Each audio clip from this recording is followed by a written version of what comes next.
What's up, affiliate world? Super excited to be here today to share with you our 6-figure-a-day creative testing and automated scaling process on Meta. For everyone that's spending 10K a day, hopefully the system I'm about to show you will let you get to those 6-figure-a-day spend and revenue marks. And for everyone that's spending less amounts, hopefully this will I'll teach you a system that will help you scale and get to those 10, 50, 100K a day spend levels.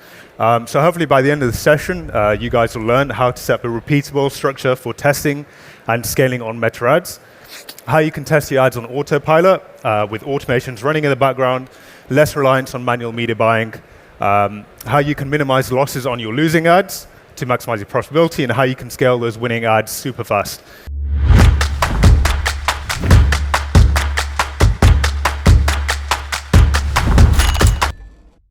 Here's some examples of some recent scaling we did in November, where we went from 100K a day to 200K a day consistently.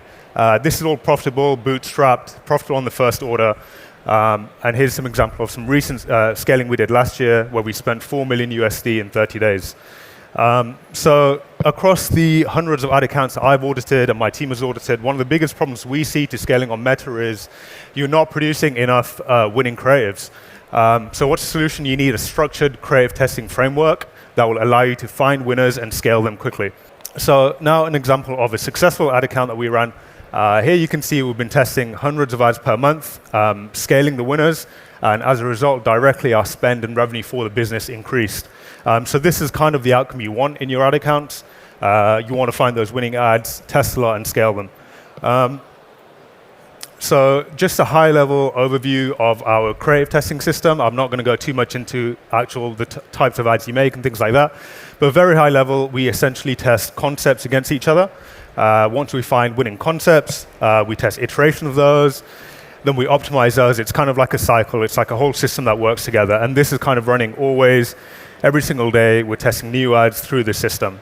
I think a lot of people have probably seen some sort of diagram like this, but how do you actually apply it in practice in your ad accounts? So we keep the structure very simple. We have a testing campaign, and we have a scaling campaign. And essentially, we group concepts. Each ad set is a concept. So our concepts are grouped in batches of ad sets. So we can test hundreds of concepts if we want in our testing campaign. And then we scale the winners from those tests into our scaling campaign. And I'll get more into the scaling campaign later, but the structure is very simple, you can see. Now, just some more details about the ad set structure. Again, we keep it quite simple. We use ABO, and the reason we do that is because we want to dedicate a certain amount of spend on our concepts. If you use CBO for testing, a lot of the times the spend is skewed towards all the existing ad sets, so your new ads don't really get that much spend. We use broad audiences because nowadays essentially creative is the targeting on Meta. We use cost cap and minimum ROAS bidding because we want to minimize losses on the losing ads. We don't really want any spend to go through the losing ads. We exclude customer lists because we're focused on acquisition on Meta. There's a completely separate structure for retention campaigns, and it's different to this. 7-day click or 1-day click optimization to maximize incremental revenue from Meta. And then the key point here is we do up to 6 ads per ad set. And the reason for this is a lot of the times, most of the spend is skewed towards the top 1 or 2 ads. Like Meta's heavily biased in the spend. And so we've found that if we test more than 6, most of the ads don't get any spend. So the structure is quite simple. And in terms of the ads that we test, again, as I mentioned, we have one concept for each ad set, and then within the ad set, we test 6 variations. A lot of the times we focus on lead tests, hook tests, and script tests. These are kind of like the most impactful. But the idea is you can really test anything within your variations. But the reason we test variations is so we can maximize the chance of a concept performing. You wanna give Meta like the right signals. You want to be able to maximize the chance of finding a winner. So that's why we group variations into one ad set and launch them all together. Now, in terms of the scaling environment, why do we do this? Well, first I'll get into how we do it. So we set up an Advantage Plus campaign for the scaling environment. We use highest volume bidding here, and we can add 50 ads into the ad set. Now, the key point of this campaign is we only test with winning ads from our testing campaign. We won't test complete new ads in this campaign, just because it's less risk. We want to put proven winning ads into this campaign. Since we use highest volume bidding, we're more willing to spend money on these types of ads since we know that they're proven. We also have tighter spend control in this campaign because we use highest volume bidding. So we can flex the spend up and down on the weekends, on the weekdays, whatever we need to do. It's just much easier to manage. And one benefit of ASCs is that they can optimize across a lot more ads in the ad set. Regular ABO ad sets usually optimize across like 6 ads, but with ASCs you can put 50 ads in the ad set and it will optimize quite well and it's more stable. So that's the main reason we have ASCs in our scaling campaign. The other main problem we see across the accounts we audit, when we do find winning ads, it's hard to manage them or scale them effectively. So what we do, we follow an automated scaling system with automated rules and things like that running in the background, so we don't have to worry about the media buying side as much. There are 2 main strategies we use for automation. One is automating with bidding strategies like cost caps, bid caps, etc. The other one is automated with rules. So I'll go into the automation with cost caps over here. So the idea with cost caps or minimum ROAS bidding is that they're designed to generate the max amount of volume at or below your target CPA or your target ROAS. The spend will flex up and down, mainly on the weekends. It'll flex up. On the weekdays, it'll spend less. And this is kind of the system working as intended. This is what we want to happen because we don't want to be sitting there every single day, every single hour, trying to adjust the bids automatically, adjust the budgets automatically. With cost caps, it's more of an automated system. And over here, you can see on the weekends for this particular brand, spend is like almost 30% higher on Sundays. And that's essentially working as intended. When opportunity is available in the market, when inventory is available, conversion rates are good, cost caps will spend a lot more than usual. And then when opportunity is not there, the spend will go down. Now, the other strategy for automation is automated with rules. So we use a software called Birch, which was formerly known as RevealBot. And it's very good for automated media buying. It can integrate with various trackers like HiROS, Wicked Reports and things like that. And there's also an integration with Google Sheets. So you can integrate your own trackers with RevealBot through Volume or RedTrack, whatever. You can port the data into Google Sheets and connect the Google Sheet to Birch. So Birch overall is a very good and reliable system for us. It's a lot more feature-rich than the native Facebook rules as well because there's a lot more logic that's involved. The UI is much better, and it's just much easier to manage your automations on Birch. So here's an example of some of the automations we use. So one is called surfing. And the idea behind surfing is we want to capitalize on the short-lived peaks in performance throughout the day. So sometimes, on the weekends or whatever, for whatever reason, you have some offers on, your performance just suddenly goes through the roof. So you want to be able to capitalize on this as fast as possible. So the surfing automation will just increase the budget on the winning ad sets for the day, increase by 30 to 40%.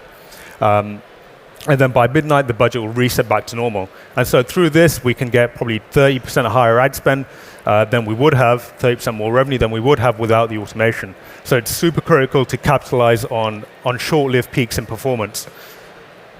Now, the opposite of the surf is kind of like the stop loss. So sometimes your ads are not performing well, the conversion rate is low, whatever.